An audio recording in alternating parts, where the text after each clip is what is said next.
So the courses on saveonbuilding.com are specifically written and composed for commercial building use. If you've got a restaurant, a church, a retail center, fitness center, daycare, any office, any commercial building, this really is applicable to all commercial buildings. It is specifically written for a small commercial building, and by small, I mean generally anything under $10 million.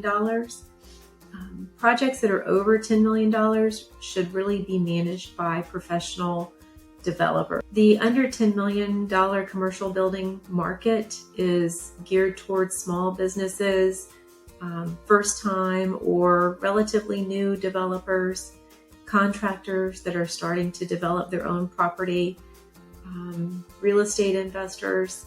So anything that is in the $1 to $10 million range is going to be a good candidate for these courses. It's going to be a perfect fit.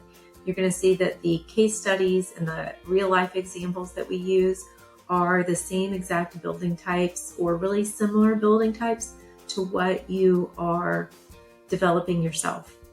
That being said, there might be a few residential clients that find this helpful. If you're having a residence designed and built, and that residence is custom built on a piece of your own property, and that building is, I would say, over $500,000, pushing over into the million and higher, this would also be helpful for you, but it's not our primary focus. So you will find that the examples that we give are commercial buildings and not residential buildings. The focus of these courses is for commercial buildings, and the main takeaways are: how can I save myself time? How can I save myself money? And how can I reduce stress in the whole process?